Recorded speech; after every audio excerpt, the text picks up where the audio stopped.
गगन दमामा बाजियो परयो निशाणै घाओ, खेत जो मांड्यो सूरमा अब जूझण को दाओ।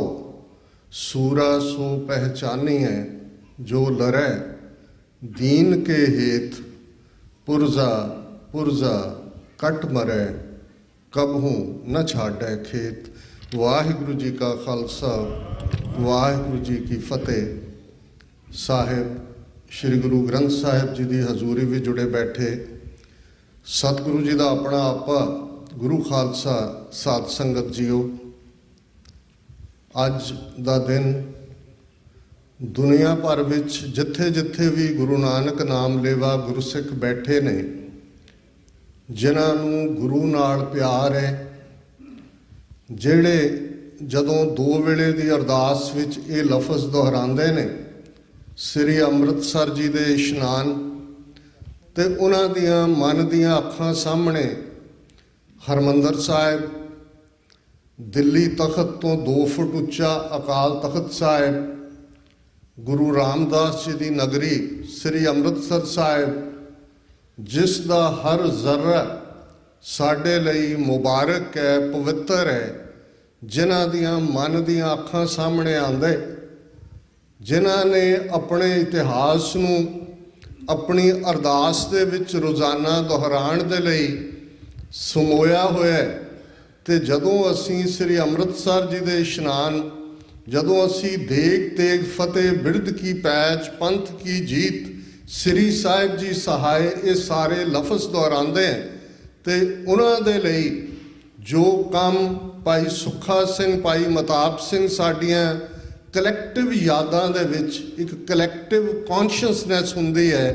भाई सुखा सिंह मताब सिंह वसे हुए ने, भाई हरजिंदर सिंह जंदा, भाई सुखदेव सिंह सुखा का नाम साडी खालसे दी तारीख दा इतिहास दा सिर्फ वो हिस्सा ही कवर नहीं करता, वो साडे भविख जिहड़ा दरियाए जमुना तो वाघा तक इंडिपेंडेंट सॉवरन नेशन खालिस्तान की कायमी नाल जुड़िया होया है।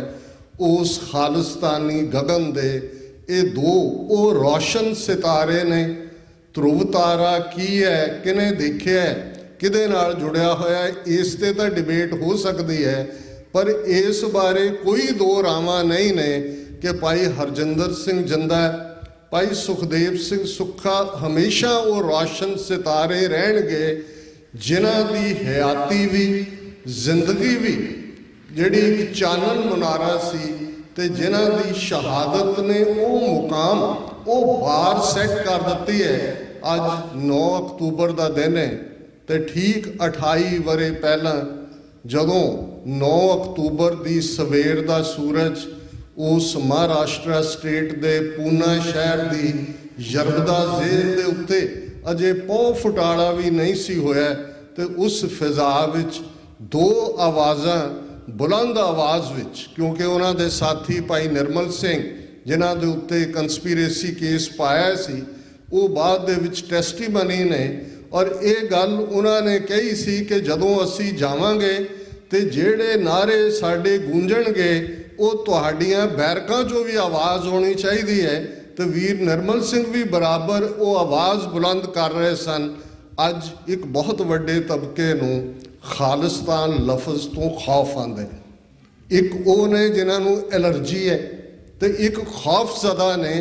पर जिंदा सुखा का सफ़र सिर्फ शहादत का सफ़र नहीं है, सिर्फ मरण के चाह तक का सफ़र नहीं है, ਜਾਂ ਉਹ ਸਾਡੀਆਂ ਅਰਦਾਸਾਂ ਦੇ ਮੁਤਾਜ नहीं ने। उन्होंने याद रहे उन्होंने जो कारनामे किए, उस दे तो बाद जदों उन्होंने फैसला कर लिया कि हुण फाइनली शहादत का सफ़र शुरू होना, तो उन्होंने खालसाई बाणा धारण किया, सुनेहा भेजा गया। उन्होंने चाहना सी कि दमदमी टकसाल के बाबा ठाकर सिंह 5 प्यारियां शामिल होण, वो जेल दे विच अमृत छकना चाहते सन। जेल ने वड्डे अधिकारियों ने परमिशन नहीं दी, तो जिहड़े लफज उन्होंने कहे, उन्होंने बाबा ठाकर सिंह ने उन्होंने कहा जी तुहानूं फिक्र करन दी लोड़ नहीं है, ਦਸਵੇਂ ਪਾਤਸ਼ਾਹ ਤੁਹਾਨੂੰ ਆਪ ਅੰਮ੍ਰਿਤ ਛਕਾਣਗੇ ਆਪਣੀ ਗੋਦ ਦੇ ਵਿੱਚ ਬਿਠਾ ਕੇ। ਸੋ ਜਦੋਂ ਅਸੀਂ ਗੱਲ ਕਰਦੇ ਹਾਂ ਤਾਂ ਮੈਂ ਸਮਝਦਾ ਕਿ ਸਾਡੀ ਇਹ ਜ਼ਿੰਮੇਵਾਰੀ ਬਣਦੀ ਹੈ ਕਿ ਮਹਿਜ਼ ਕੋਈ ਚੀਜ਼ ਇੱਕ ਸੈਲੀਬ੍ਰੇਸ਼ਨ ਤੱਕ ਮਹਦੂਦ ਨਾ ਹੋਏ।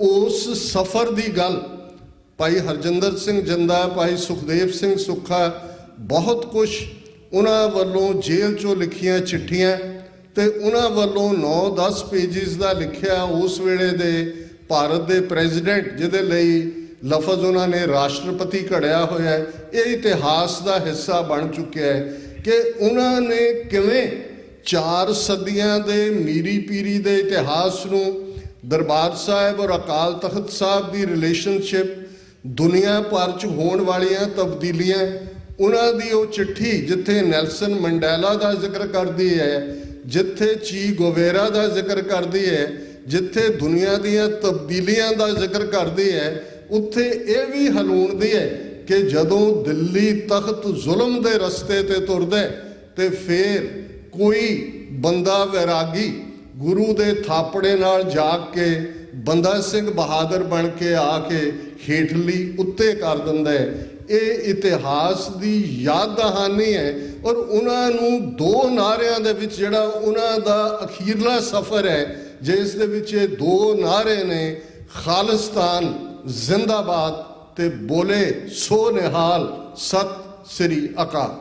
ਹੁਣ ਇਹਨਾਂ ਦੇ ਨਾਲ ਹੀ ਸਾਰਾ ਸਿੱਖੀ ਦਾ ਫਲਸਫਾ ਜੁੜਿਆ ਹੋਇਆ। ਜਦੋਂ ਅਸੀਂ ਅਕਾਲ ਪੁਰਖ ਦੇ ਸੱਤ ਹੋਣ ਦੀ ਗੱਲ, ਅਕਾਲ ਪੁਰਖ ਦੀ ਇਹ ਅਲਟੀਮੇਟ ਟਰੂਥ ਹੋਣ ਦੀ ਗੱਲ ਕਰਦੇ ਹਾਂ, ਇਹ ਸਾਡੀ ਗ੍ਰੀਟਿੰਗ ਦਾ ਹਿੱਸਾ ਹੈ, ਸਾਡੀ ਮਿਲਣੀ ਦਾ ਹਿੱਸਾ ਹੈ ਕਿ ਖਾਲਸਾ ਵਾਹਿਗੁਰੂ ਦਾ ਥਾਪਿਆ ਹੋਇਆ ਤੇ ਜਦੋਂ ਵਾਹਿਗੁਰੂ ਦਾ ਥਾਪਿਆ ਖਾਲਸਾ ਅਕਾਲ ਪੁਰਖ ਦੀ ਰਹਿਮਤ ਦੇ ਨਾਲ, ਮਿਹਰਾਮਤ ਦੇ ਨਾਲ, ਬਖਸ਼ਿਸ਼ ਦੇ ਨਾਲ ਜਿਸ ਰਸਤੇ ਤੇ ਗਾਮਜ਼ਨ ਹੁੰਦਾ ਹੈ, ਫਤਿਹ ਉਸ ਦੇ ਪੈਰ ਚੁੰਮਦੀ ਹੈ ਤੇ ਉਹ ਫਤਿਹ ਵੀ ਵਾਹਿਗੁਰੂ ਦੀ ਹੁੰਦੀ ਹੈ। ਜੀਤ ਭਈ ਮੇਰੀ ਕਿਰਪਾ ਕਾਲ ਕੀਰੀ, ਇਹ ਪਹਿਲੇ ਲਫ਼ਜ਼ ਭੰਗਾਣੀ ਦੇ ਯੁੱਧ ਦੀ ਫਤਿਹ ਤੋਂ ਬਾਅਦ 10ਵੇਂ ਪਾਤਸ਼ਾਹ ਨੇ ਕਹੇ ਸਨ।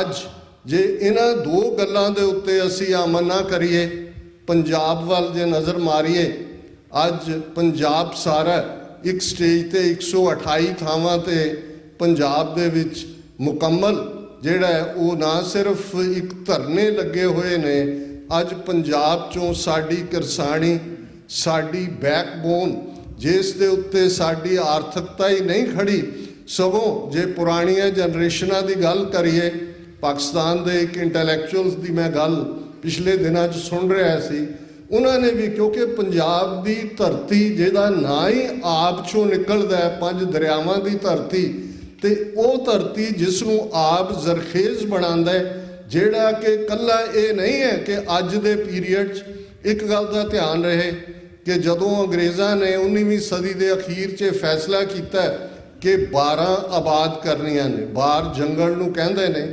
ਔਰ ਜਿਸ ਦੇ ਵਿੱਚ ਬਾਅਦ ਦੇ ਵਿੱਚ ਲਾਇਲਪੁਰ, ਮਿੰਟ ਗੁਮਰੀ, ਸਰਗੋਦਾ, ਇਹ ਸਾਰੇ ਬਹੁਤ ਵੱਡੇ ਵੱਡੇ ਜਿਹੜੇ ਖੇਤੀ ਦੇ ਸੈਂਟਰ ਬਣੇ। ਔਰ ਉਹਨਾਂ ਨੇ ਇਹ ਦੇਖਿਆ, ਕਿਉਂਕਿ ਉਦੋਂ ਤੱਕ ਬਹੁਤ ਸਾਰੇ ਲੋਕ ਅਕਾਲ ਦੇ ਹੁੰਦਿਆਂ, ਜਦੋਂ ਅਕਾਲ ਪੈਂਦਾ ਸੀ ਮਰ ਜਾਂਦੇ ਸੀ, ਤੇ ਉਹਨਾਂ ਨੇ ਦੇਖਿਆ ਕਿ ਪੰਜਾਬ ਦੇ ਵਿੱਚ ਹੀ ਇਹ ਇੱਕ ਬੜੀ ਜ਼ਰਖੇਜ਼ ਧਰਤੀ ਹੈ, ਪਰ ਜੰਗਲ ਨੇ ਇਹਨਾਂ ਨੂੰ ਆਬਾਦ ਕਰਨਾ ਹੈ। ਤੇ ਦੁਨੀਆ ਦਾ ਸਭ ਤੋਂ ਵੱਡਾ, ਜਿਹੜਾ ਅੱਜ ਵੀ ਦੁਨੀਆ ਦਾ ਸਭ ਤੋਂ ਵੱਡਾ ਕੈਨਾਲ ਸਿਸਟਮ ਹੈ, ਨਹਿਰੀ ਸਿਸਟਮ ਹੈ, ਉਹ ਉਹਨਾਂ ਨੇ ਡਿਵੈਲਪ ਕੀਤਾ ਹੈ, ਉਹ ਵਰਜਨ ਲੈਂਡਸ। ਫਿਰ ਜਿਵੇਂ ਉਹਨਾਂ ਦੇ ਵਿੱਚ ਉਪਜ ਹੋਈ, ਇੰਟਰਨੈਸ਼ਨਲ ਮਾਰਕੀਟ ਦੇ ਵਿੱਚ ਕਣਕ ਦਾ ਭਾਅ ਉਦੋਂ ਜਿਹੜਾ ਉਹ ਡਿਸਾਈਡ ਕੀਤਾ ਜਾਂਦਾ ਸੀ ਜਦੋਂ ਪੰਜਾਬ ਦੀ ਕਣਕ ਮੰਡੀਆਂ ਦੇ ਵਿੱਚ ਆ ਜਾਂਦੀ ਸੀ। ਇਹ 47 ਤੋਂ ਪਹਿਲਾਂ ਦੀ ਗੱਲ ਹੈ। ਔਰ ਫਿਰ ਇਸ ਸਾਰੇ ਦੇ ਨਾਲ ਜਿਹੜੀ ਜੁੜੀ ਹੋਈ ਗੱਲ, ਜਿਹੜੇ ਮੈਂ ਪਾਕਿਸਤਾਨੀ ਇੰਟੈਲੈਕਚੁਅਲ ਅਸ਼ਫਾਕ ਸਾਹਿਬ ਦੇ ਹਵਾਲੇ ਨਾਲ ਕਹਿਣੀ ਚਾਹੁੰਦਾ, ਉਹਨਾਂ ਨੇ ਕਿਹਾ ਕਿ ਮੇਰੀ ਦਾਦੀ ਜਦੋਂ ਆਟਾ ਗੁੰਨਣ ਦੇ ਲਈ ਪਾਉਂਦੀ ਸੀ ਉਸ ਪਰਾਤ ਦੇ ਵਿੱਚ, ਤੇ ਉਹ ਕਹਿੰਦੀ ਸੀ ਕਿ ਜਿਹਨੇ ਇਹ ਕਣਕ ਉਗਾਈ, ਜਿਹਨੇ ਇਹ ਵੱਢੀ, ਜਿਹਨੇ ਬੋਰੀਆਂ 'ਚ ਪੈਕ ਕੀਤੀ, ਜਿਹਨੇ ਸਾਡੇ ਤੱਕ ਪਹੁੰਚਾਈ ਤੇ ਸਾਨੂੰ ਖਾਣ ਯੋਗ ਬਣਾਇਆ, ਸਭ ਦਾ ਰੱਬ ਭਲਾ ਕਰੇ। ਹੁਣ ਇਹ ਉਸ ਧਰਤੀ ਦੀ ਗੱਲ ਹੀ ਨਹੀਂ, ਕੁੱਲ ਦੁਨੀਆ ਦੇ ਅੰਦਰ ਜੇ ਅੱਜ ਫॉर ਪੀਸ ਨੋਬਲ ਪ੍ਰਾਈਜ਼ ਦਿੱਤਾ ਗਿਆ ਤੇ ਉਹਨਾਂ ਨੂੰ ਯੂਨਾਈਟਿਡ ਨੇਸ਼ਨਸ ਦੀ ਉਸ ਸੰਸਥਾ ਨੂੰ ਜਿਹੜੀ ਦੁਨੀਆ ਦੇ ਵਿੱਚ ਭੁੱਖਿਆਂ ਨੂੰ ਖਵਾਉਂਦੀ ਹੈ, ਜਿਨ੍ਹਾਂ ਨੇ ਆਪਣਾ food programme for the poor, ਕਿਉਂਕਿ ਕੋਵਿਡ-19 ਦੇ ਹਵਾਲੇ ਨਾਲ ਇਹ ਕਿਹਾ ਜਾ ਰਿਹਾ ਹੈ ਕਿ ਇਸ ਵੇਲੇ 150 ਮਿਲੀਅਨ ਲੋਕ ਆਉਣ ਵਾਲੇ ਪੀਰੀਅਡ 'ਚ ਭੁੱਖਮਰੀ ਦਾ ਸ਼ਿਕਾਰ ਹੋ ਸਕਦੇ ਨੇ। ਇਹ ਇੱਕ ਗਲੋਬਲ ਪਿਕਚਰ ਹੈ ਕਿ ਜਿਸ ਧਰਤੀ ਦੇ ਉੱਤੇ ਉਹ ਕਿਰਸਾਨ ਔਰ ਜਿਸ ਧਰਤੀ ਦੀ ਹਿੱਕ ਤੇ ਗੁਰੂ ਨਾਨਕ ਸਾਹਿਬ ਨੇ ਆਪਣਾ ਮੁੜਕਾ ਵਗਾਇਆ। ਜਦੋਂ ਅਸੀਂ ਕਰਤਾਰਪੁਰ ਸਾਹਿਬ ਦੀ ਗੱਲ ਕਰਦੇ ਹਾਂ, ਉਹਨਾਂ ਦੇ ਜੋਤੀ ਜੋਤ ਸਮਾਨ ਦੇ ਮੁਕਾਮ ਦੀ ਗੱਲ ਕਰਦੇ ਹਾਂ, ਇਸ ਗੱਲ ਦਾ ਧਿਆਨ ਰਹੇ ਕਿ 18 ਵਰੇ ਉਸ ਧਰਤੀ ਦੇ ਉੱਤੇ ਗੁਰੂ ਨਾਨਕ ਸਾਹਿਬ ਨੇ ਹਲ ਚਲਾਇਆ। ਔਰ ਜਦੋਂ ਰੱਬ ਨਾਲ ਮਿਲਣ ਦੀ ਗੱਲ ਵੀ ਹੈ ਤੇ ਉਸ ਕਿਰਤ ਦੇ ਨਾਲ ਜੋੜ ਕੇ ਹੈ, ਮਨ ਹਾਲੀ ਕਿਰਸਾਣੀ ਕਰਨੀ, ਸ਼ਰਮ ਪਾਣੀ ਤਨ ਖੇਤ, ਨਾਮ ਬੀਜ ਸੰਤੋਖ ਸੁਹਾਗਾ, ਰੱਖ ਗਰੀਬੀ ਵੇਸ ਬਾਬਾ, ਮਾਇਆ ਸਾਥ ਨਾ ਹੋਏ। ਹੁਣ ਇਹ ਇੱਕ ਪਾਰਟ ਹੈ ਸਮਝਾਉਣ ਦੇ ਲਈ ਕਿ ਕਿਵੇਂ ਇਸ ਧਰਤੀ ਦੇ ਨਾਲ ਸਭ ਕੁਝ ਜੁੜਿਆ ਹੋਇਆ ਹੈ। ਅੱਜ ਸਾਡਾ ਕਿਸਾਨ ਇਸ ਲਈ ਬਾਹਰ ਨਿਕਲਿਆ ਕਿ ਜਿਨ੍ਹਾਂ ਦੇ ਹੱਥ 'ਚ ਪੋਲੀਟੀਕਲ ਪਾਵਰ 72-73 ਸਾਲ ਪਹਿਲਾਂ ਅੰਗਰੇਜ਼ ਬਾਣੀਆਂ ਜਾਣ ਲੱਗਿਆ ਦੇ ਗਿਆ, ਅੱਜ ਉਹੀ ਕਲਾਸ ਦੇ ਲੋਕ, ਉਹਨਾਂ ਨੇ ਕਿਵੇਂ ਇਹਨਾਂ 73 ਸਾਲਾਂ 'ਚ ਸਾਡਾ ਸਫ਼ਰ ਕ੍ਰਿਮੀਨਲ ਟ੍ਰਾਈਬ ਤੋਂ ਸ਼ੁਰੂ ਹੁੰਦਾ ਹੈ। 10 ਅਕਤੂਬਰ 1947 ਦੀ ਉਹ ਸਰਕੂਲਰ ਦੀ ਗੱਲ ਅਕਸਰ ਹੁੰਦੀ ਹੈ, ਜਿਹੜੀ ਕਿ ਡਿਪਟੀ ਕਮਿਸ਼ਨਰਜ਼ ਨੂੰ ਉਸ ਵੇਲੇ ਦੇ prime minister Nehru, home minister Patel, ਜਿਸ ਪਟੇਲ ਦੀ ਸਟੇਟ ਦਾ ਹੀ ਅਮਿਤ ਸ਼ਾਹ ਅੱਜ ਸਾਰਾ ਕਰਤਾ ਧਰਤਾ ਹੈ, ਕਾਤਲਾਂ ਦੀ ਜੋੜੀ ਜਿਨ੍ਹਾਂ ਨੇ 2002 'ਚ ਹਜ਼ਾਰਾਂ ਮੁਸਲਮਾਨ ਮੋਦੀ ਔਰ ਅਮਿਤ ਸ਼ਾਹ ਨੇ ਗੁਜਰਾਤ ਦੇ ਵਿੱਚ ਮਾਰ ਮੁਕਾਏ। ਅੱਜ ਇਹਨਾਂ ਦੇ ਹੱਥ ਪਾਵਰ ਹੈ ਔਰ ਇਹ ਲਫ਼ਜ਼ ਬੜੇ ਕਲੀਅਰ ਸੀ, ਬਹੁਤਿਆਂ ਨੂੰ ਅੱਜ ਸਮਝ ਆਣੀ ਸ਼ੁਰੂ ਹੋਈ ਹੈ। ਕਾਸ਼ ਕਿਸਾਨ ਅੰਦੋਲਨ ਸਾਡਾ ਉਹਨਾਂ ਨੂੰ ਵੀ ਖਾਲਿਸਤਾਨ ਦੀ ਗੱਲ ਸਮਝਾ ਦੇ, ਜਿਨ੍ਹਾਂ ਨੂੰ 72 ਸਾਲਾਂ 'ਚ ਕੋਈ ਹੋਰ ਨਹੀਂ ਸਮਝਾ ਸਕੇ। ਤੇ ਉਹ ਬੜੇ ਲਫ਼ਜ਼ ਕਲੀਅਰ ਸਨ। ਕਿਸੇ ਵੀ ਸਿਆਣੇ ਬੰਦੇ ਨੂੰ, ਜਿਨ੍ਹਾਂ 'ਚ ਸਰਦਾਰ ਕਪੂਰ ਸਿੰਘ ਵਰਗੇ ਲੋਕ ਸ਼ਾਮਲ ਨੇ, ਕਦੇ ਭੁਲੇਖਾ ਨਹੀਂ ਸੀ ਜਦੋਂ ਉਹਨਾਂ ਦੇ ਲਫ਼ਜ਼ ਸੀ ਕਿ Sikhs are a criminal tribe and a menace to the law abiding Hindus, ਕਿ ਸਿੱਖ ਇੱਕ ਜ਼ਰਾਇਮ ਪੇਸ਼ਾ ਕਬੀਲਾ ਨੇ ਤੇ ਕਾਨੂੰਨ ਮੰਨਣ ਵਾਲੇ ਲਾ ਅਬਾਈਡਿੰਗ ਹਿੰਦੂਆਂ ਦੇ ਲਈ ਮੈਨੇਸ ਨੇ। ਮੈਨੇਸ ਹੁੰਦਾ ਸਿਰਦਰਦ, ਇੱਕ ਬਹੁਤ ਵੱਡਾ ਖਤਰਾ ਨੇ। ਔਰ ਸਾਰੀਆਂ ਨੀਤੀਆਂ ਜਿਹੜੀਆਂ ਇੰਡੀਅਨ ਸਟੇਟ ਦੀਆਂ ਆਈਆਂ, ਉੱਥੇ ਨਹਿਰੂ ਸੀ ਜਾਂ ਅੱਜ ਮੋਦੀ ਹੈ, ਕੋਈ ਬਹੁਤਾ ਜੇਲਰ ਬਦਲ ਜਾਏ ਤੇ ਉਹਦੇ ਨਾਲ ਕੋਈ ਜੇਲ ਮੈਨੂਅਲ ਨਹੀਂ ਬਦਲਦੀ, ਉਹੀ ਹਾਲ ਰਹਿੰਦਾ ਕੈਦੀਆਂ ਦਾ। ਸੋ ਉਹ 72 ਸਾਲ ਦੇ ਵਿੱਚ ਕ੍ਰਿਮੀਨਲ ਟ੍ਰਾਈਬ ਤੋਂ ਸਾਡਾ ਜਿਹੜਾ ਉਹਨਾਂ ਨੇ ਲੇਬਲ ਕਰਕੇ ਟਾਰਗੇਟ ਕੀਤਾ ਹੈ। ਫਿਰ ਕ੍ਰਿਮੀਨਲਸ ਦੇ ਲਈ ਕੀ ਹੁੰਦਾ ਹੈ, ਜਾਂ ਮਾਰ ਮੁਕਾਓ, ਜਿਵੇਂ ਜੋਗੀ ਨੇ, ਜਦੋਂ ਦਾ ਉਹ ਗੁੰਡਾ ਕਨਪਾਟਾ ਜੋਗੀ ਯੂਪੀ ਦਾ ਚੀਫ ਮਿਨਿਸਟਰ ਬਣਿਆ, ਕਿੰਨੇ ਸੈਂਕੜੇ ਐਨਕਾਊਂਟਰ ਬਣਾ ਕੇ ਉਹਨੇ ਲੋਕ ਮਾਰੇ ਨੇ। ਹਾਥਰਸ ਦੇ ਵਿੱਚ ਘਟਨਾ ਹੁੰਦੀ ਹੈ, ਬਲਰਾਮਪੁਰ ਦੇ ਵਿੱਚ ਹੁੰਦੀ ਹੈ, ਤੁਸੀਂ ਸਾਰੇ ਮੀਡੀਆ ਨਾਲ ਜੁੜੇ ਹੋਏ ਹੋ, ਕਿਉਂਕਿ ਇਹ ਵੇਰਵਾ ਜ਼ਰੂਰੀ ਹੈ। ਜਦੋਂ ਭਾਈ ਹਰਜਿੰਦਰ ਸਿੰਘ ਜਿੰਦਾ, ਭਾਈ ਸੁਖਦੇਵ ਸਿੰਘ ਸੁੱਖਾ ਨੇ ਪ੍ਰੈਜ਼ੀਡੈਂਟ ਨੂੰ ਲੈਟਰ ਲਿਖਿਆ, ਉਸ ਦੇ ਵਿੱਚ 2 ਐਨਕਲੋਜ਼ਰ ਨੇ, 3 ਪੇਜ ਉਹਦੇ 'ਚ ਇਹ ਨੇ ਜੋ ਉਸ ਵੇਲੇ ਵਾਪਰ ਰਿਹਾ ਸੀ, ਕਿ ਕਿੱਥੇ ਟਾਰਚਰ ਹੋ ਰਿਹਾ ਹੈ, ਕਿਸ ਕਿਸਮ ਦੇ ਟਾਰਚਰ ਦੇ ਤਰੀਕੇ ਨੇ, ਕਿਵੇਂ ਰਾਜਸਥਾਨ ਦੀਆਂ ਨਹਿਰਾਂ ਦੇ ਵਿੱਚ ਡੈੱਡ ਬਾਡੀਜ਼ ਸਿੱਖ ਨੌਜਵਾਨਾਂ ਦੀਆਂ 82-83 ਤੋਂ ਸੁੱਟਣੀਆਂ ਸ਼ੁਰੂ ਕਰ ਦਿੱਤੀਆਂ ਸੀ। ਔਰ ਇਹਦੇ ਤੇ ਈਵਨ ਉਦੋਂ ਪਾਇਨੀਅਰ ਦਾ ਐਡੀਟੋਰੀਅਲ ਸੀ ਕਿ ਹੂ ਡੰਪਡ ਦਾ ਕੈਨਾਲਸ, ਔਰ ਇਹ ਹੂ ਡੰਪਡ ਦਾ ਬਾਡੀਜ਼ ਇਨ ਦਾ ਕੈਨਾਲਸ। ਹੁਣ ਇਹ ਸਾਰੀ ਗੱਲ ਜਦੋਂ ਅਸੀਂ ਅੱਜ ਕਰ ਰਹੇ ਹਾਂ ਭਾਰਤ ਦੇ ਅੰਦਰ, ਤੁਸੀਂ ਦੇਖੋਗੇ ਤੇ ਅੱਜ ਸੱਚਮੁੱਚ ਜਿਹਨੂੰ ਕਦੇ ਬ੍ਰਾਹਮਣਵਾਦ ਦੀ ਮਨੂ ਸਮ੍ਰਿਤੀ ਨੂੰ ਮੰਨਣ ਵਾਲਿਆਂ ਨੇ ਆਪਣਾ ਸਵਰਨ ਯੁੱਗ ਕਹਿ ਕੇ ਇਮੈਜੀਨੇਸ਼ਨ ਦੇ ਵਿੱਚ ਜਿਸ ਨੂੰ ਲੋਕਾਂ ਦੇ ਸਾਹਮਣੇ ਪ੍ਰਚਾਰਿਆ ਸੀ, ਅੱਜ ਇਹਨਾਂ ਦਾ ਤਾਂ ਸਵਰਨ ਯੁੱਗ ਹੈ। ਇਹਨਾਂ ਦਾ ਤਾਂ ਉਹੀ ਹੈ ਜੋ ਭਾਰਤ ਦਾ 200 ਮਿਲੀਅਨ ਤੋਂ ਜ਼ਿਆਦਾ ਦਲਿਤ ਸਫ਼ਰ ਕਰ ਰਿਹਾ ਹੈ। ਜੋ ਹਾਲ 200 ਮਿਲੀਅਨ ਮੁਸਲਮਾਨਾਂ ਦਾ, ਹਾਲਾਤ ਇਹ ਨਹੀਂ ਨੇ ਕਿ ਕੋਈ ਇੱਕ ਇੰਸਟੀਟਿਊਸ਼ਨ ਜਾਂ ਲੈਜਿਸਲੇਚਰ ਹੈ। ਤੁਸੀਂ ਸੁਪਰੀਮ ਕੋਰਟ ਦੇ ਪਿਛਲੇ ਕੁਝ ਮਹੀਨਿਆਂ ਦੇ ਹੀ ਫੈਸਲੇ ਦੇਖ ਲਓ। ਆ ਲੇਟੈਸਟ ਫੈਸਲਾ ਹੈ ਕਿ ਜੀ ਤੁਸੀਂ ਪਬਲਿਕ ਪਲੇਸਿਸ ਤੇ, ਪਾਰਕਸ ਤੇ, ਰੋਡਸ ਦੇ ਉੱਤੇ ਪ੍ਰੋਟੈਸਟ ਵੀ ਨਹੀਂ ਕਰ ਸਕਦੇ क्योंकि तुसी डिस्टरबेंस करते हो, तुहानू निर्धारित थां दे उत्ते वो भावें शहर तो 10 मील बाहर होए तुसी उत्थे जाके कर सकते हो।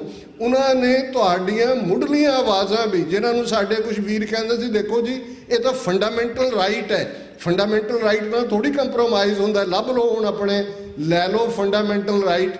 और इस सारे दौरे दे विच भाई हरजिंदर सिंह जंदा, भाई सुखदेव सिंह सुक्खा दा शहीदी दिन होर भी अहमियत वाला बन जाता है। और उन्हां दी वो चिट्ठी जिहड़ी उन्होंने शहादत तो एक दिन पहला ऐतवार उन्होंने कहा कि असी दोवें वीर बैठे हैं, ये चिट्ठी लिख रहे हैं कौम दे नाल, उहदे च दर्द है, उन्हों दा हर लफज दर्द नाल भरिया होया है, कौम दे प्यार नाल सरशार है, कौम नू आने वाले खतरियां तो भी उन्होंने जिहड़ा वो वार्न किया। पर उन्होंने कहा कि खालसा अमृतधारी होके ते शस्त्रधारी होके अपनी खालिस्तान की मंजिल वाल वधे। हुण अज तुहानू अपने एक सैगमेंट नज़र आएगा जिहड़ा ये कहण की कोशिश करता है कि नहीं शस्त्रधारी वाली गल वो वक्त होर सी, हुण वोटां दा जमाना आ गया है, हुण डेमोक्रेसी है, देखो जी फलां ये होया ढिमका ये होया।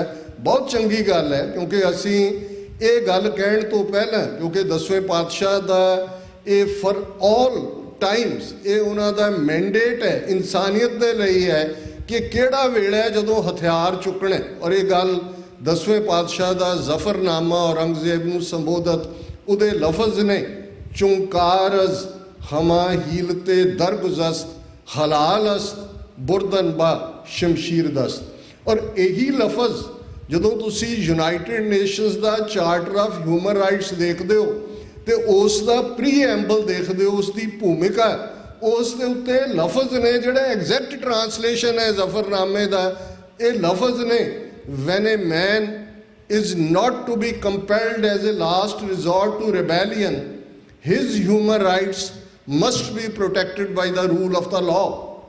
कि जे किसी मनुख नूं बगावत दे अखीरले रस्ते ते जाण तो रोकने ते हर हालत दे विच उस दे इंसानी हकूकां दी हिफाजत होनी चाहिए है।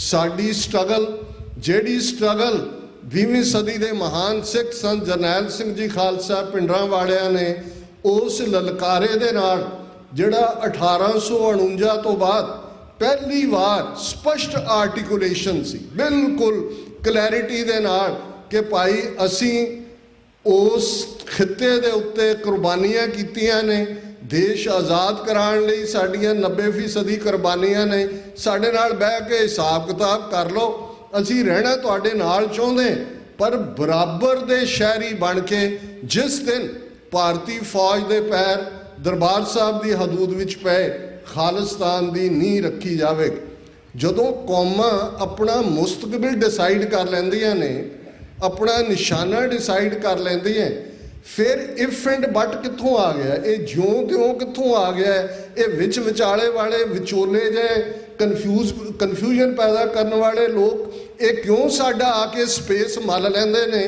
ते असी भी उधर ही तुर पैंदे हैं कि शायद इस चो राह निकल आए। और ये गल बड़ी स्पष्ट है, गुरबाणी बेशक रूहानियत का सानू राह दसदी है, पर बहुत चीज़ां डे टू डे जिंदगी नूं किवें प्रभावित करदियां ने। जदों कबीर साहब ये फरमांदे ने कि डगमग छाड़ रे मन बौरा अब तो जरे मरे सिद्ध पाई है लीनो हाथ सदौरा। हुण ये ब्राह्मणवादियां ने जदों सती नूं बड़ा धर्म का हिस्सा बनाया होया सी ते बच्ची नूं औरत नूं अपने पति की पैर दे उत्ते ही उसकी चखा ते सुट दिता जाता सी, नहीं है तो बन के सुट दिंदे सी। तो पहला वो बड़ी पूजा पाजा करते सी कि जी तेरा मंदिर बनावांगे, तू सती है। ये सती का मंदिर कल्ले राजस्थान अज भी 40,000 तो ज़्यादा सती के मंदिर ने। तो उहदे हाथ च एक नारियल जिहदे ते संदूर भुक्या हुंदा सी वो फड़ा दिंदे सी, ते जिहदे हाथ च वो फड़ा दिता है उन्होंने उन्होंने सुटना ही हुंदा सी चिखा दे उत्ते। सो कबीर साहब ने उन्हां दी नैगेटिविटी नूं पॉजिटिविटी च वरत्या है कि भाई असी इस रस्ते ते तुर पे हैं, ये रस्ता जिस दे उत्ते फिर डगमग नहीं है, फिर दुचित्ती नहीं है, शब्द लाग मनै छाड़ दुबिधा की कुरिया कोई दुविधा, कोई डाइकोटमी, कोई कन्फ्यूजन, कोई भंबल भूसा, इहदी कोई थां नहीं है। जिहड़ा इस रस्ते ते आके खलो गया फिर तो अब तो जरे मरे सिद्ध पाईए। हुण तो यह है कि साडी सिद्धि, साडी स्पिरिचुअल एक्सैस, स्पिरिचुअल गेन उदों ही निकलती है जदों कि असी परवानियां वांग क्षमा ते कुर्बान होना। भाई हरजिंदर सिंह जिंदा, भाई सुखदेव सिंह सुक्खा सिख कौम दे वो योधे ने जिन्हां दी हयाती इस गल का मैसेज सी। जे कल्ला क्योंकि जनरल वैद्या दे नाल बहुत वड्डा वाक़या जुड़िया होया है, अदरवाइज मैं कल भी फ्राइडे के अपने प्रोग्राम सचो सच TV 84 ते कहा सी कि इन्हां दोनों योधियां दी जिहड़े भाई सुखदेव सिंह सुक्खा MA इंग्लिश ने, राजस्थान के गंगानगर की पैदाइश है।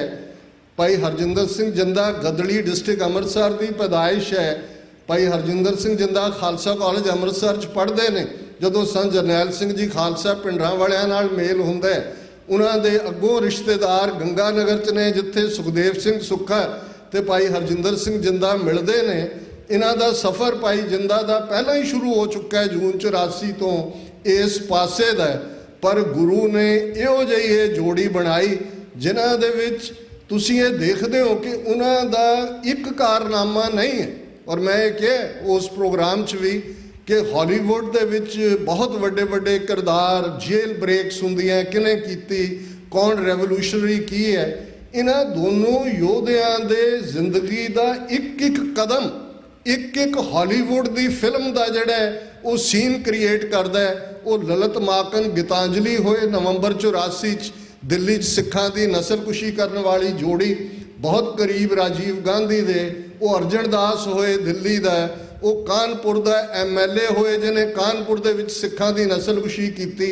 पंजाब दे विच IG कटोच जिहड़ा प्रिजनस दा सी, जिन्हें जून 84 च जिहड़े जेलों दे विच सिखां नूं लिजाया गया उन्हां दे उत्ते टॉर्चर कीता, उन्होंने चंडीगढ़ दे विच सज़ा याफ्ता करना। इन्ने क कारनामे ने। और उस सारे दा जे तुसी मौत नूं कलोला करन दी गल देखो तो फिर वेद मरवाहा जिहड़ा दिल्ली दा पुलिस मुखी सी, हुण तां मर गया हो, उस तो बाद उन्होंने जिहड़ा गवर्नर भी लाया गया सी, उन्हें एक किताब लिखी है और उहदे 2 थावां दे उत्ते एक पूरा पूरा चैप्टर जिहड़ा भाई हरजिंदर सिंह जिंदा नूं समर्पित कीता है। और एक चैप्टर दा हैडिंग है कि जिंदा was not an ordinary man. और उहदे 'च उन्हें फिर वेरवा दिता है कि भी पहली बार जदों मैं उन्होंने गया, मैनूं मौका, मैं उन्होंने इंटैरोगेशन की, उन्होंने कहा दिल्ली 'च बहुत डाके पै रहे सी, बैंक लुटे जा रहे सी, रोज़ाना पार्लीमेंट दे विच जिक्र हो रहा सी, मेरी खिंचाई हो रही सी, की है। और एक आम जे केस दे विच मैनूं खबर मिली वीकेंड सी कि भाई एक आया नौजवान जिहड़ा असीं फड़िया और वो सारियां कड़ियां उधर जुड़दियां ने, कोई कार नूं लैके सी जिहदे च गिरफ्तारी हुई। तो उन्हें कहा भी मैं जदों देखिया भी मेरे सामने अंमृतसर का एक सधारण जिहा 23-24 साल का नौजवान जदों वो मेरे नाल गल कर रहे सी ते भेत खुलिया कि इन्हां, और कहंदे भी वो जदों गल कर रहे सी यू एंड अस कह रहे सी कि जिवें तू रिप्रजेंट करदा है इंडियन स्टेट नूं, मैं रिप्रजेंट करदा है खालिस्तान दी स्टेट नूं। और मैं कहंदा देखिया कि भी उहदे च कोई खौफ ना दी कोई चीज़ नहीं है। फिर उन्होंने कहा जी किसी होर केस के सिलसिले गुजरात दे विच कोई वाक़या होया सी, उन्हां नूं लै गए और उस तो बाद जिंदा जिहड़ा पुलिस कस्टडी चों जदों कि पेशी लई लिया रहे सी एस्केप कर गया। और उस तो बाद ही जनरल वैद्या और दूसरे कारनामे कीते। उन्हें कहा जी सैकेंड टाइम जदों मैनूं फिर खबर मिली कि हरजिंदर सिंह जिंदा दिल्ली दे विच फड़िया गया और ज़ाहिर है फड़दियां उन्होंने 12-13 गोलियां उन्होंने लत्त दे विच मारियां और जिहड़ी है ज़ाहिर है मुखबरी दे बेस फड़े गए। उन्हें कहा जदों मैं गया तो वो एक बहुत बुरी हालत सी, शरीरक तौर पर स्ट्रैचर के उत्ते रख के दूजे पासे मूव किया जा रहा है। पर कहते जो ही मेरे नाल उहदियां अखां मिलियां तो उन्हें कहा कि मरवाज साहब आपको मुबारक, आपने मुझे फिर पकड़ लिया, आपको तो अब बहुत बड़ा अहदा मिलेगा। और कहते मैं देख रहा उन्होंने जी है रीढ़ की हड्डी के विच भी गोली है, लत्त भी जख्मी है और जीवन और मौत के विचाले लड़ रहा है। ये नौजवान किवें बेखौफ है। उन्हें कहा जी उन्होंने हॉस्पिटल लिजाया गया, बाद दे विच ਹੀ ਰਿਕਵਰਡ ਮਿਰਾਕੂਲਸਲੀ, ਮਿਰਾਕਲ ਕਹਿੰਦੇ ਨੇ ਕਰਾਮਾਤ ਨੂੰ, ਕਿ ਜਿਵੇਂ ਕਰਾਮਾਤ ਦਾ ਹੁੰਦਾ ਇਵੇਂ ਉਹ ਬਿਲਕੁਲ ਰਿਕਵਰ ਹੋਏ। ਔਰ ਕਹਿੰਦੇ ਫਿਰ ਮੇਰੇ ਮਨ 'ਚ ਆਇਆ, ਉਹਨੇ ਕਿਹਾ ਜੀ ਮੈਂ ਉਹਨਾਂ ਨੂੰ ਮਿਲਣ ਗਿਆ, ਪਰ ਇਸ ਵਾਰ ਇੱਕ ਤਫਸ਼ੀਸ਼ ਕਰਨ ਵਾਲੇ ਅਫਸਰ ਵਾਂਗ ਨਹੀਂ, ਇੱਕ ਐਡਮਾਇਰਰ ਵਾਂਗ, ਤਾਂ ਕਿ ਮੈਂ ਉਹਨਾਂ ਨਾਲ ਗੱਲ ਕਰ ਸਕਾਂ। ਇਹ ਹੈ ਦੁਸ਼ਮਣ ਦੀ ਦਿੱਤੀ ਹੋਈ ਟ੍ਰਿਬਿਊਟ। ਆਪਣੇ ਸਾਡੇ ਢਾਡੀ ਸਿੰਘ, ਅਸੀਂ ਸਾਰੇ ਆਪਣੇ ਯੋਧਿਆਂ ਦੇ ਗੁਣ ਗਾਉਂਦੇ ਹੈ, ਗਾਣੇ ਬਣਦੇ ਨੇ, ਆਮ ਲੋਕਾਂ ਤੱਕ ਇਹ ਮੈਸੇਜ ਜਾਣਾ ਚਾਹੀਦਾ ਹੈ, ਪਰ ਅਸਲੀ ਟ੍ਰਿਬਿਊਟ ਹੁੰਦੀ ਹੈ ਜਦੋਂ ਦੁਸ਼ਮਣ ਦੇ ਖੈਮੇ 'ਚੋਂ ਟ੍ਰਿਬਿਊਟ ਆਉਂਦੀ ਹੈ। ਅਸੀਂ ਬਹੁਤ ਵਾਰ ਕਾਜ਼ੀ ਨੂਰ ਮੁਹੰਮਦ ਦਾ ਜ਼ਿਕਰ ਕਰਦੇ ਹਾਂ ਕਿ ਉਹਨੇ ਕਿਵੇਂ ਸਿੱਖਾਂ ਦੇ ਕਰੈਕਟਰ ਬਾਰੇ ਲਿਖਿਆ। ਅਬਦਾਲੀ ਦੇ ਨਾਲ ਆਇਆ, ਉਹ ਸੈਨਾਪਤੀ ਵੀ ਸੀ, ਹਿਸਟੋਰੀਅਨ ਵੀ ਸੀ। ਆਪਣੀ ਲਿਖਤ ਦੇ ਵਿੱਚ ਉਹ ਸਿੱਖਾਂ ਲਈ ਲਫ਼ਜ਼ ਸੱਗ, ਜਿਹਦਾ ਮਤਲਬ ਕੁੱਤਾ ਹੁੰਦਾ ਹੈ ਫਾਰਸੀ 'ਚ, ਇਹ ਵੀ ਇਸਤੇਮਾਲ ਕਰਦਾ, ਪਰ ਨਾਲ ਹੀ ਕਹਿੰਦਾ ਨਹੀਂ ਨਹੀਂ ਇਹਨਾਂ ਨੂੰ ਸੱਗ ਨਾ ਕਹੋ। ਇਹਨਾਂ ਦੇ ਨਾਲ ਜੇ ਦੇਖਣਾ ਸਿੱਖ ਕੀ ਨੇ, ਕਦੇ ਜੰਗ ਦੇ ਮੈਦਾਨ 'ਚ ਤਲਵਾਰ 'ਚ ਇਹਨਾਂ ਦੇ ਮੁਕਾਬਲੇ ਆ ਕੇ ਦੇਖੋ। ਇਖਲਾਕ ਦੀ ਗੱਲ ਕਰਦੇ ਆ, ਉਹ ਕਹਿੰਦੇ ਵੀ ਇੰਨਾ ਉੱਚਾ ਇਹਨਾਂ ਦਾ ਇਖਲਾਕ ਹੈ, ਇਹ ਦੁਸ਼ਮਣ ਦੀ ਔਰਤ ਵੱਲ ਵੀ ਨਹੀਂ ਦੇਖਦੇ, ਉਹਨਾਂ ਦਾ ਗਹਿਣਾ ਨਹੀਂ ਲੁੱਟਦੇ। ਇਹ ਸਾਰੇ ਕਰੈਕਟਰ ਨੇ। ਜਦੋਂ ਅਸੀਂ 18ਵੀਂ ਸਦੀ ਦੇ ਇਤਿਹਾਸ ਨੂੰ ਦੇਖਦੇ ਹਾਂ ਤੇ ਕਾਜ਼ੀ ਨੂਰ ਮੁਹੰਮਦ ਦੀ ਗਵਾਹੀ ਸਾਡੇ ਸਾਰੇ ਉਸ 18ਵੀਂ ਸਦੀ ਦੇ ਸੰਘਰਸ਼ ਨੂੰ ਡਿਫਾਈਨ ਕਰਦੀ ਹੈ। ਨੋ ਮੈਟਰ ਹਕੂਮਤ ਨੇ ਸਾਨੂੰ ਆਤੰਕਵਾਦੀ, ਅਲਗਾਵਵਾਦੀ, ਉਗਰਵਾਦੀ ਕਹਿ ਕੇ ਕੀ ਨੈਗੇਸ਼ਨ ਕ੍ਰੀਏਟ ਕੀਤੀ ਹੈ। ਜਿੱਦਣ ਇਹ ਵੇਦ ਮਰਵਾਹਾ ਦਾ ਰਾਈਟ ਅਪ ਹੈ, ਜਾਂ ਜੇਲਰ ਦੀ ਟੈਸਟੀਮਨੀ ਹੈ, ਜਾਂ ਇੱਕ ਹੋਰ ਜਿਨ੍ਹਾਂ ਨੇ ਜਿਹਨੂੰ ਇੰਟਰਵਿਊ ਕੀਤਾ, ਸ਼ਾਇਦ ਮਿਰਰ ਬੰਬੇ ਦੀ ਪਬਲੀਕੇਸ਼ਨ ਹੈ, ਜਿਹੜਾ ਉੱਥੇ ਜਲਾਦ ਰਿਹਾ, ਉਹਨੇ ਕਿਹਾ ਕਿ ਜੀ ਅਜੀਬ ਜਿਹੇ ਬੰਦੇ ਸੀ, ਬਹੁਤ ਸਾਰਿਆਂ ਦਾ ਭਾਰ ਘਟ ਜਾਂਦਾ ਹੈ, ਕਈਆਂ ਨੂੰ ਘੜੀਸ ਕੇ ਲਿਜਾਇਆ ਜਾਂਦਾ ਹੈ। ਉਹ ਤਾਂ ਕੋਈ ਮੌਤ ਨਾਲ ਖੇਡਣ ਵਾਲੇ ਪਤਾ ਨਹੀਂ ਫਰਿਸ਼ਤੇ ਹੀ ਸੀ, ਆਏ ਤੇ ਚਲੇ ਗਏ। ਮੈਂ ਤਾਂ ਆਪਣੇ ਆਪ ਨੂੰ ਸ਼ੁਕਰਗੁਜ਼ਾਰ ਮਹਿਸੂਸ ਕਰਦੇ ਕਿ ਮੈਨੂੰ ਉਹਨਾਂ ਦਾ ਦੀਦਾਰ ਕਰਨ ਦਾ ਮੌਕਾ ਮਿਲਿਆ। ਜੇ ਮੌਤ ਦਾ ਫੈਸਲਾ ਦੇਣ ਵਾਲਾ ਜੱਜ, ਜਿਹੜਾ ਕਿ ਚਾਹੁੰਦਾ ਕਿ ਉਹ ਕਚਹਿਰੀ 'ਚ ਆ ਕੇ ਉਹ ਮੈਸੇਜ ਵੀ ਘਲਾਉਂਦਾ ਕਿ ਖਾਲਿਸਤਾਨ ਜ਼ਿੰਦਾਬਾਦ ਨਾ ਕਹਿਣ, ਮੈਂ ਨਹੀਂ ਮੌਤ ਦੀ ਸਜ਼ਾ ਦੇਣਾ ਚਾਹੁੰਦਾ, ਤੇ ਉਹ ਉਹਨੂੰ ਜੱਜ ਨੂੰ ਵਧਾਈ ਵੀ ਦਿੰਦੇ ਨੇ। ਖਾਲਿਸਤਾਨ ਜ਼ਿੰਦਾਬਾਦ ਦੇ ਨਾਲ ਉਹਨਾਂ ਦੀ ਕਚਹਿਰੀ ਦੀ ਤਾਰੀਖ ਸ਼ੁਰੂ ਹੁੰਦੀ ਹੈ, ਤੇ ਉਹ ਜੱਜ ਕਹਿੰਦੇ ਉਹਨਾਂ ਦੇ ਪਰਿਵਾਰ ਨੂੰ ਕਿ ਜੀ ਮੈਨੂੰ ਉਹਨਾਂ ਦੀਆਂ ਤਸਵੀਰਾਂ ਦਿਓ, ਮੈਂ ਆਪਣੇ ਡਰਾਇੰਗ ਰੂਮ 'ਚ ਲਾਉਣਾ ਚਾਹੁੰਦਾ। ਉਹਨੇ ਲਾਈਆਂ ਵੀ ਨੇ। ਇਹ ਕਰੈਕਟਰ ਕੋਈ ਛੋਟੇ ਕਿਰਦਾਰ ਨਹੀਂ ਨੇ, ਤੇ ਅੱਜ ਸਾਨੂੰ ਖਾਲਿਸਤਾਨ ਨੂੰ ਕੋਈ ਰੀਡਿਫਾਈਨ ਕਰਨ ਦੀ ਲੋੜ ਨਹੀਂ ਹੈ। ਚੰਗੀ ਗੱਲ ਹੈ ਸਾਡਾ ਪੰਜਾਬ ਦਾ ਕਿਸਾਨ, ਉਹਨਾਂ ਦੇ ਨਾਲ ਸਾਡੇ ਹੋਰ ਕਲਾਕਾਰ, ਬਾਕੀ ਵਰਗਾਂ ਦੇ ਲੋਕ ਵੀ ਨਿਕਲੇ ਨੇ, ਪਰ ਮੈਂ ਕਿਉਂਕਿ ਪਿਛਲੇ ਲਗਭਗ 4 ਦਹਾਕਿਆਂ ਤੋਂ ਥੋੜ੍ਹੇ ਜਾਂ ਬਹੁਤੇ ਜਿਸ ਵੀ ਅੰਦਾਜ਼ ਦੇ ਵਿੱਚ ਸੰਘਰਸ਼ ਦਾ ਹਿੱਸਾ ਰਿਹਾ, ਮੈਂ ਵਾਰਨ ਵੀ ਕਰਨਾ ਚਾਹੁੰਦਾ ਕਿ ਬਹੁਤ ਵਾਰ ਸਾਡਾ ਐਕਸਪੈਕਟੇਸ਼ਨ ਦਾ ਗ੍ਰਾਫ ਇੱਕਦਮ ਉੱਪਰ ਹੁੰਦਾ ਹੈ। ਅਸੀਂ ਜੇ ਪਿਛਲੇ 1 ਦਹਾਕੇ ਦੀ ਗੱਲ ਕਰੀਏ, 2012 ਨੂੰ ਯਾਦ ਕਰੋ, ਜਦੋਂ ਰਾਜੋਆਣਾ ਸਾਹਿਬ ਦੇ ਖਿਲਾਫ ਬਲੈਕ ਵਾਰੰਟ ਜਾਰੀ ਹੁੰਦੇ ਨੇ, ਕਿਵੇਂ ਸਾਰਾ ਪੰਜਾਬ ਕੇਸਰੀ ਰੰਗ 'ਚ ਰੰਗਿਆ ਜਾਂਦਾ ਹੈ, ਤੇ ਫਿਰ ਕੀ ਹੁੰਦਾ ਉਸ ਮੂਵਮੈਂਟ ਦਾ, ਕੌਣ ਉਹਨੂੰ ਹਾਈਜੈਕ ਕਰਦੇ। 2015 ਗੁਰੂ ਗ੍ਰੰਥ ਸਾਹਿਬ ਦੀ ਬੇਅਦਬੀ ਦੀਆਂ ਘਟਨਾਵਾਂ ਹੁੰਦੀਆਂ ਨੇ, ਆਪ ਮੁਹਾਰੇ 3, 4, 5 ਲੱਖ ਸਿੱਖ ਚੱਬੇ ਪਹੁੰਚ ਜਾਂਦੇ ਨੇ ਸਰਬੱਤ ਖਾਲਸਾ 'ਚ। ਜਥੇਦਾਰ ਜਗਤਾਰ ਸਿੰਘ ਹਵਾਰਾ ਜਥੇਦਾਰ ਐਲਾਨੇ ਜਾਂਦੇ ਨੇ। ਤੁਸੀਂ ਉਤਸ਼ਾਹ ਜੋਸ਼ ਦੇਖ ਸਕਦੇ ਹੋ ਜਦੋਂ ਜਥੇਦਾਰ ਹਵਾਰਾ ਦਾ ਨਾਂ ਆਉਂਦਾ, ਤੇ ਫਿਰ ਉਸ ਤੋਂ ਬਾਅਦ ਕਿਹੜਾ ਡਾਇਰੈਕਸ਼ਨ 'ਚ ਜਾਂਦੀ ਹੈ ਗੱਲ। 2018 ਬਰਗਾੜੀ ਦਾ ਮੋਰਚਾ, ਕਿਵੇਂ ਇੱਕੋ ਵੇਲੇ ਲੰਬੀ ਔਰ ਪਟਿਆਲੇ ਦੇ ਵਿੱਚ ਕਾਂਗਰਸ ਔਰ ਅਕਾਲੀਆਂ ਨੇ ਵੀ ਇਕੱਠ ਰੱਖੇ ਨੇ, ਪਰ ਉਹਨਾਂ ਤੋਂ ਦੁੱਗਣੇ ਲੋਕ ਜਿਹੜੇ ਨੇ ਉਹ ਬਰਗਾੜੀ ਵੱਲ ਨੇ। ਉਸ ਸਾਰੇ ਦਾ ਕੀ ਵਾਪਰਦਾ ਮੈਂ ਇਸ ਡਿਬੇਟ 'ਚ ਨਹੀਂ ਜਾਣਾ ਚਾਹੁੰਦਾ। ਸੋ ਮੈਂ ਇਹ ਗੱਲ ਜ਼ਰੂਰ ਕਹਿਣਾ ਚਾਹੁੰਦਾ ਕਿ ਜਿਹੜਾ ਸਾਡਾ ਦੁਸ਼ਮਣ, ਜਿਸ ਨੇ ਚਾਣਕਿਆ, ਮੈਕੀਆਵੈਲੀ, ਇਹ ਸਾਰੇ ਹਥਿਆਰ ਬੜੀ ਬੇਸ਼ਰਮੀ ਦੇ ਨਾਲ ਲਾਗੂ ਕੀਤੇ ਹੋਏ ਨੇ, ਉਹਨਾਂ ਨੇ ਹਰ ਓਪਰਚੁਨਿਟੀ ਜਿਹੜੀ ਸਾਨੂੰ ਲੱਗਦਾ ਓਪਰਚੁਨਿਟੀ ਹੈ ਵੀ ਹੈ, ਪਰ ਸਾਡੀ ਵਿਜ਼ਡਮ ਦੀ ਘਾਟ, ਬਹੁਤ ਵਾਰ ਮੌਕਾ ਪ੍ਰਸਤ ਲੋਕਾਂ ਦਾ ਆ ਕੇ ਉੱਪਰ ਵੜ ਜਾਣਾ, ਉਹਦਾ ਨਤੀਜਾ ਹੁੰਦਾ ਕਿ ਅਸੀਂ ਜਿਹਦੇ ਬਾਰੇ ਫਿਰ ਇਹ ਸਾਡੇ ਬਾਰੇ ਕਿਹਾ ਜਾਂਦਾ ਕਿ we don't miss an opportunity to miss an opportunity, ਕਿ ਅਸੀਂ ਕੋਈ ਵੀ ਮੌਕਾ ਗਵਾਉਣ ਦਾ ਮੌਕਾ ਹੱਥੋਂ ਜਾਣ ਨਹੀਂ ਦਿੰਦੇ। ਇਸ ਗੱਲ ਨੂੰ ਯਕੀਨੀ ਕਰਕੇ ਜਾਣੋ, ਭਾਰਤ ਦਾ ਅੱਜ ਦਾ ਨਿਜ਼ਾਮ ਹੋਏ, 72 ਸਾਲ ਪਹਿਲਾਂ ਦਾ ਹੋਏ, ਇਸ ਚੋਂ ਸਿੱਖਾਂ ਲਈ, पंजाब दी धरती लई, पंजाब दे लोकां लई कोई इंसाफ ना दी चीज़ नहीं है। कल्ला इहदा अज असीं इकोनॉमिकल फैक्टर ते फोकस कर रहे हैं। पहला ये कहा जाता सी जी जे इवें ना हुंदा, हथियारबंद संघर्ष ना हुंदा, पता नहीं की हो जाता है। करतारपुर साहब कॉरीडोर तुहाडे सामने है, किवें खुलाण दे लई एफर्ट होए, 72 साल दी अरदास खोल दिता है इमरान खान दी हुकूमत, पाकिस्तान दी गुडविल, और हुण फरवरी महीने तो बंद है क्योंकि सारा कुछ बंद सी। हुण जगन्नाथ दा रथ तुर सकदा है, सारे हिंदू मंदिरां दे विच टल खड़क सकते ने, सारे बिहार दे विच चोण रैलियां हो रही ने, सारा कुछ है। पाकिस्तान दी हुकूमत ने ऑफिशियली कहा कि करतारपुर साहब कॉरीडोर मोस्ट वेलकम है क्योंकि पाकिस्तान कोविड-19 के हवाले नाल भी लीस्ट इफेक्टेड कंट्री रहा। पर इन्हां दी होम मिनिस्ट्री विदिन 24 आवर्स ये कहती है कि ड्यू टू कोविड-19 एंड टैक्नीकल रीजनस। उन्हें टैक्नीकल रीजन की ने क्योंकि वो सानू खुले दर्शन दीदार नहीं करन देना चाहते।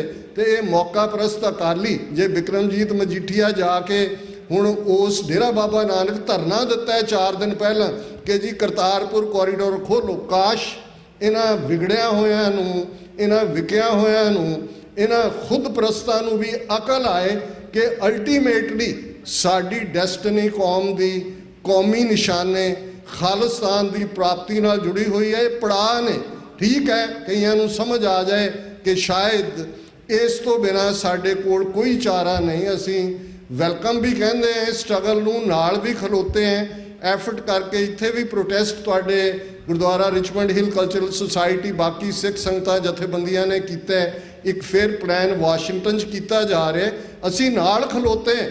पर इस गल का ध्यान रहे कि साडी अख जिवें एक तीर अंदाज नूं कहा गया सी कि भाई तीर तेरा तां टिकाणे लगेगा, देख तैनूं की नज़र आंदा। उन्हें कहा जी दरख्त है, दरख्त के उत्ते चिड़ी है, चिड़ी की अख है, उसकी अख च मैं अख पाई हुई है। उन्हें कहा छड्ड तीर, और उन्हें बुड़का के उन्होंने थले सुट्टिया। तो जे तुहानूं चिड़ी की अख नहीं नज़र आएगी, कदे दरख्त नज़र आ रहा है, कदे बाग नज़र आ रहा है, तो तीर टिकाणे ते नहीं लगेगा।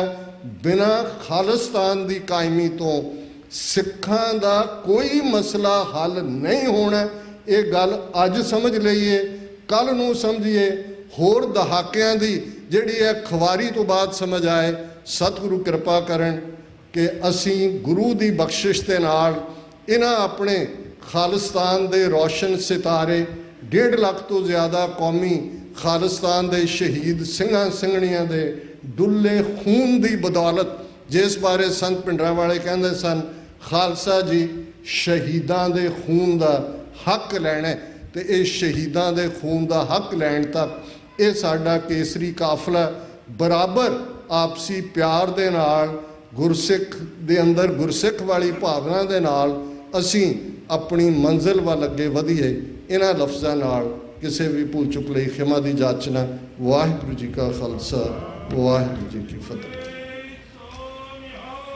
सत श्री अकाल।